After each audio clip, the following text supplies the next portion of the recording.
66 ಕನ್ನಡ ವಾರ್ತೆ ಪ್ರಸಾರ ಇದೆ. ಸರ್, ಈಗ ನೀವು ಇವತ್ತು ಕೇಂದ್ರ ಕಚೇರಿ ಗೋವಾದಲ್ಲಿ ಇವತ್ತು ಮೀಟಿಂಗ್ ಮಾಡಿದರೆ ರಾಜ್ಯೋತ್ಸವ ಬಗ್ಗೆ, ಮತ್ತು ಅಷ್ಟೇ ಅಲ್ಲದೆ ನಮ್ಮ ಚಲವಾದಿ ಸರ್ಗೆ ಸನ್ಮಾನ ಮಾಡಿದ್ರು. ಅವ್ರ ಅಧ್ಯಕ್ಷ ಇದ್ದು ಇಲ್ಲಿ ಬಂದು ಸಹಾಯಕ ಕಾರ್ಯದರ್ಶಿ ಮಾಡ್ತಾ ಇದ್ದಾರೆ ಮತ್ತು ರಾಜ್ಯೋತ್ಸವಕ್ಕಾಗಿ ಇರ್ತಾನೆ ಅಂತ ಹೇಳ್ತಾ ಇದ್ದಾರೆ. ಮತ್ತು ಇವತ್ತಿನ ಮೀಟಿಂಗ್ನ ಬಗ್ಗೆ ತಮ್ಮ ಅಭಿಪ್ರಾಯ ಏನು? ಎಲ್ಲರಿಗೂ ನಮಸ್ಕಾರ. ಇವತ್ತಿನ ದಿವಸ ಇಲ್ಲಿ ನಮ್ಮ ಕೇಂದ್ರ ಕಚೇರಿಯಲ್ಲಿ ಮೀಟಿಂಗ್ ಮಾಡೋ ಉದ್ದೇಶ ಏನಪ್ಪ ಅಂದರೆ, ಮೊದಲಿಗೆ ನಮ್ಮ ಸಹ ಕಾರ್ಯದರ್ಶಿ ಶಂಕರು ಚಲವಾದಿಯವರು ಒಂದು ಶಿಫ್ಟ್ನಲ್ಲಿ ಕೆಲಸ ಮಾಡ್ತಾರೆ.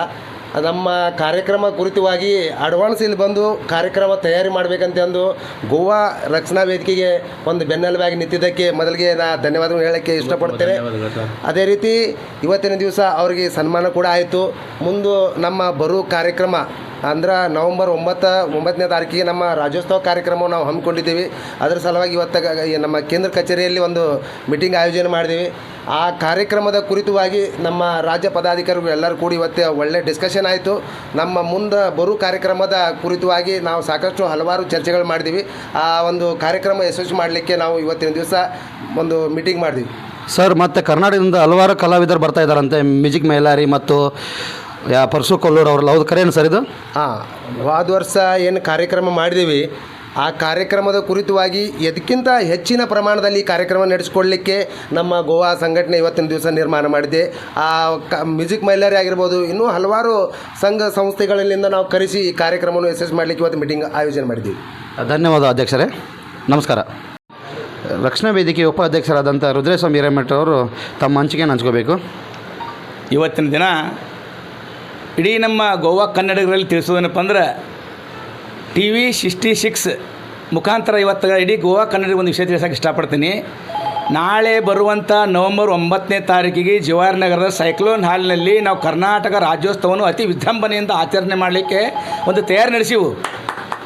ಅದಕ್ಕೆ ಕಾರಣ ಏನಪ್ಪ ಅಂದ್ರೆ, ಪ್ರತಿ ವರ್ಷ ಕನ್ನಡ ರಾಜ್ಯೋತ್ಸವವನ್ನು ವಾಸ್ಕೋಯರದಲ್ಲೇ ಮಾಡ್ಕೊಂಡು ಹೊಂಟಿದ್ದೇವೆ ನಾವು.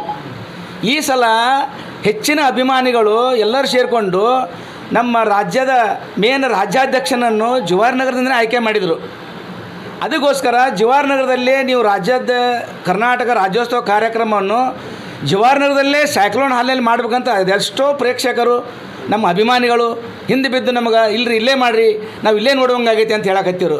ಅದಕ್ಕಾಗಿ ನಮ್ಮ ಜವಾಹರ್ ನಗರ ಘಟಕದ ಅಧ್ಯಕ್ಷರಾದಂಥ ರಮೇಶ್ ಗೌಡರು ಕೂಡ ಅದಕ್ಕೆ ಎಸ್ ಅಂತ ಹೇಳಿ ಮುಂದೆ ಯಾವ ರೀತಿ ಮಾಡ್ಬೇಕಂತ ಎಲ್ಲ ತಯಾರಿ ಆದಷ್ಟು ಹೆಚ್ಚಿನ ಒಂದು ಜವಾಬ್ದಾರಿ ನಮ್ಮ ರಮೇಶ್ ಗೌಡರಿಗೆ ಎಲ್ಲ ಕಮಿಟಿ ಒಪ್ಪಿಸಲಾಯಿತು. ಅವರು ಹೇಳಿದರು, ನಾನು ಈ ಕರ್ನಾಟಕ ರಕ್ಷಣಾ ವೇದಿಕೆ ಕಾರ್ಯಕ್ರಮಕ್ಕೆ ನಮ್ಮ ಹಾಸ್ಯ ಕಲಾವಿದರನ್ನು, ಸಂಗೀತ ಸಿಂಚನ ಕಲಾವಿದರನ್ನು ಕರೆಸಲಿಕ್ಕೆ ಹೇಳಿದರು. ಅದರಲ್ಲಿ ವಿಶೇಷವಾಗಿ ಮ್ಯಾಜಿಕ್ ಮೈಲಾರಿಯವರ ತಂಡ ಮತ್ತು ಇನ್ನೂ ಅನೇಕ ಹಲವಾರು ತೃಪ್ತಿ ಧಾರವಾಡ, ಪರಸು ಕೋಳೂರ, ಲಕ್ಷ್ಮೀ ವಿಜಯಪುರ, ಇಂಥ ಅನೇಕ ಒಂದು ಕಲಾವಿದರು ಬರಾಕತ್ಯಾರ. ಅದಕ್ಕಾಗಿ ನಮ್ಮ ಇಡೀ ಗೋವಾದಲ್ಲಿರೋ ಎಲ್ಲ ಕನ್ನಡಿಗರು ಆ ಕಾರ್ಯಕ್ರಮಕ್ಕೆ ನವಂಬರ್ 9ಕ್ಕೆ ವಿಶೇಷವಾಗಿ ಬಂದು ಕಾರ್ಯಕ್ರಮ ವಿಜೃಂಭಣೆಯಿಂದ ನಡೆಸಿಕೊಟ್ಟು ದಿನ ಪ್ರಸಾದ ವ್ಯವಸ್ಥೆ ಕೂಡ ಇಟ್ಟಿವಿ ನಾವು. ಅದೆಲ್ಲ ಮಾಡಿಕೊಂಡು ನಮ್ಮೆಲ್ಲ ಕನ್ನಡಿಗರಿಗೆ ಹರಿಸಿ ಹೋಗ್ತೀರಂತ ನಾನು ಹೇಳಿಕ್ಕೆ ಇಷ್ಟಪಡ್ತೀನಿ. ಕಾರ್ಯದರ್ಶರಂತ ರಮೇಶ್ ಗೌಡರ ಹತ್ರ ಈಗ ನಾವು ಮಾತಾಡ್ತಾ ಇದ್ದೀವಿ. ಸರ್, ನೀವು ಕಾರ್ಯಕ್ರಮವನ್ನು ಎಲ್ಲಿ ಮಾಡಬೇಕಂತ ನಿಮ್ಮ ಅಭಿಪ್ರಾಯ ಇದೆ ಸರ್? ನಮಸ್ಕಾರ. ನಮ್ಮ ಇಲ್ಲೆಲ್ಲೋ ವೇದಿಕೆ ಮೇಲಿರುವಂಥ ನಮ್ಮ ರಾಜ್ಯಾಧ್ಯಕ್ಷರಂಥ ಬಸವರಾಜ್ ಗೌಡರವರಿಗೆ, ನಮ್ಮ ಶಂಕರ್ ಚಲವಾದಿ ಅವರಿಗೆ, ಹಾಗೂ ನಮ್ಮ ಮಂಜುನಾಥ್ ನಾಟಕ ಸಾಹೇಬರಿಗೆ ಮತ್ತು ರುದ್ರಸ್ವಾಮಿ ಹಿರೇಮಠರವರಿಗೆ ಮತ್ತು ನನ್ನ ಉಳಿದಂಥ ಎಲ್ಲ ರಾಜು ಎಲ್ಲರಿಗೂ ನನ್ನ ನಮಸ್ಕಾರ. ಇವತ್ತಿನ ವಿಶೇಷ ಏನಪ್ಪ ಅಂದರೆ, ನಮ್ಮ ಇವತ್ತು ಪರದ ಶಿಫ್ಟ್ನಲ್ಲಿ ಕೆಲಸ ಮಾಡುವಂಥ ನಮ್ಮ ಶಂಕರ್ ಚಲವಾದಿ ಅವರು ಇವತ್ತು ಗೋವಾಕ್ಕೆ ಆಗಮಿಸಿದ್ರು. ಅವ್ರಿಗೆ ಒಂದು ಚಿಕ್ಕ ಸನ್ಮಾನ ಇಟ್ಕೊಂಡಿದ್ವಿ. ಅದೇ ಕಾರ್ಯಕ್ರಮ ಸನ್ಮಾನದಲ್ಲಿ ನಮ್ಮ ಒಂದು ಬರುವಂಥ ನಮ್ಮ ರಕ್ಷಣಾ ವೇದಿಕೆ ವತಿಯಿಂದ ಕರ್ನಾಟಕ ರಾಜ್ಯೋತ್ಸವವನ್ನು ನವಂಬರ್ 9ನೇ ತಾರೀಕಿಗೆ ಇಟ್ಕೊಂಡಿದ್ದು. ಅದು ಸೈಕ್ಲೋನ್ ಹಾಲಲ್ಲಿ ಫಿಕ್ಸ್ ಮಾಡಿದ್ದೀವಿ. ಮತ್ತು ಆ ಕಾರ್ಯಕ್ರಮಕ್ಕೆ ನಮ್ಮ ಗಣ್ಯಮಾನ್ಯರು ಬರ್ತಾರೆ. ಮತ್ತು ಕರ್ನಾಟಕದಿಂದ ಕಲಾ ಸಿಂಚನ ತಂಡದಿಂದ ಮ್ಯೂಸಿಕ್ ಮೈಲಾರಿ ಹಾಗೂ ಪರಸು ಕೋಳೂರು, ತೃಪ್ತಿ ಧಾರವಾಡ, ಲಕ್ಷ್ಮೀ ಬಿಜಾಪುರ ಹಾಗೂ ಇನ್ನುಳಿದವರು ಬರ್ತಾರೆ. ಆ ಕಾರ್ಯಕ್ರಮವನ್ನು ನಾವು ಜವಾಹರ್ ನಗರದಲ್ಲಿ ಖಂಡಿತವಾಗಿ ಸೈಕ್ಲೋನ್ ಹಾಲಲ್ಲಿ ಫಿಕ್ಸ್ ಮಾಡಿದ್ದೀವಿ ಅಂತ ನಾನು ಒಂದು 2 ಮಾತೇಳಿ ಮುಗಿಸ್ತೀನಿ. ನಮಸ್ಕಾರ. ಮತ್ತು ಲಾಸ್ಟ್ ಟೈಮ್ ವಾಸ್ಕೋದಲ್ಲಿ ಮಾಡಿದಿರಿ, ಈಗ ಮತ್ತು ಜವಾಹರ್ ನಗರ ಮಾಡ್ತಾಯಿದ್ದೀರಿ. ಯಾಕೆ ಅದು ನಿಮ್ಮ ಅಭಿಪ್ರಾಯ ಹಂಗೆ ಜವಾಹರ್ ನಗರ ಮಾಡಬೇಕಂತ? ನಮ್ಮ ಅಭಿಪ್ರಾಯ ಏನಪ್ಪ ಅಂದರೆ ಹೋದ ವರ್ಷ ನಾವು ಯಾಕೆ ನಮ್ಮ ಕರ್ನಾಟಕ ರಕ್ಷಣಾ ವೇದಿಕೆ ಅಲ್ಲಿ ಕೆಲವು ನಾವು ವಾಸ್ಕೋದಲ್ಲಿ ಹೋದ ಸಲ ವಾಸ್ಕೋದಲ್ಲಿ ಮಾಡಿದ್ವಿ. ಈ ಸಲ ನಮ್ಮ ಜವಾರಿ ನಗರದಲ್ಲಿ ಮಾಡ್ಬೇಕಂತ ನಮ್ಮ ಯಾಕೆ ನಮ್ಮ ಕನ್ನಡಿಗರು ಅಲ್ಲಿ ಹೋದ್ರೆ ನಮ್ಮ ಕರ್ನಾಟಕ ರಕ್ಷಣಾ ವೇದಿಕೆ ನಮ್ಮ ಅಲ್ಲಿಂದ ಪ್ರಾರಂಭ ಈ ಸಲ ಫಂಕ್ಷನ್ ಅಂತ ನಾವು ಹೋದ ಸಲನೇ ನಾವು ತೀರ್ಮಾನ ಮಾಡಿದ್ವಿ. ಈ ಸಲ ಸೈಕ್ಲೋನ್ ಹಾಲಲ್ಲಿ ನಾವು ಫಿಕ್ಸ್ ಮಾಡಿದ್ವಿ.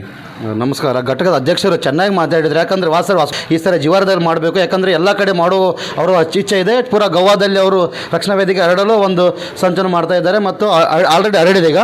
ನಮಸ್ಕಾರ ಸರ್. ಮಹೇಶ್ ಆಲೂರ್ ಅವರು ತಾವು ರಾಜ್ಯೋತ್ಸವದ ಬಗ್ಗೆ ತಮ್ಮ ಇಚ್ಛೆಯನ್ನು ಹಂಚ್ಕೋಬೇಕಾಗಿ ತಮ್ಮಲ್ಲಿ ಕೇಳ್ಬೋದು.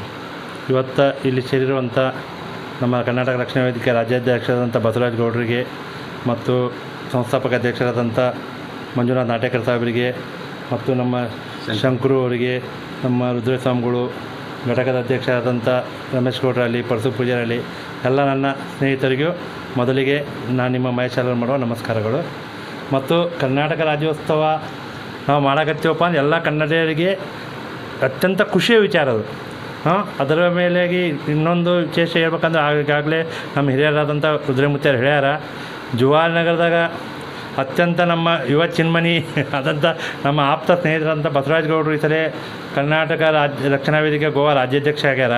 ಅದು ನಮ್ಮೆಲ್ಲರಿಗೂ ಅತ್ಯಂತ ಖುಷಿ ವಿಚಾರ. ಅದಕ್ಕೆ ನಾವೆಲ್ಲರೂ ಒತ್ತಾಯ ಮಾಡಿ ಇದೊಂದು ಸಲ ಕಾರ್ಯಕ್ರಮ ನಮ್ಮ ಜವಾಹರ್ ನಗರದ ಮಾಡ್ಬೇಕಂತ ಆಸೆ ಇಟ್ಕೊಂಡೀವಿ. ಅದಕ್ಕೆ ಬರುವ 9ನೇ ತಾರೀಕು ನವಂಬರ್ 9ನೇ ತಾರೀಕು ನಾವು ಕರ್ನಾಟಕ ರಾಜ್ಯ ರಕ್ಷಣಾ ವೇದಿಕೆದ್ದು ರಾಜ್ಯೋತ್ಸವ ಕಾರ್ಯಕ್ರಮನ ಜವಾಹರ್ ನಗರದೊಳಗೆ ಮಾಡ್ತೀವಿ ಅಂಥೇಳಿ, ಅತಿ ವಿಜೃಂಭಣೆಯಿಂದ ಮಾಡ್ತೀವಿ ಅಂತೇಳಿ ಆಸೆಯನ್ನು ಇಟ್ಟಿವಿ. ಖಂಡಿತವಾಗಿ ಮಾಡಿ ಪೂರೈಸ್ತೀವಿ ಅಂತೇಳಿ ಹೇಳೋಕ್ಕೆ ಇಷ್ಟಪಡ್ತೀನಿ.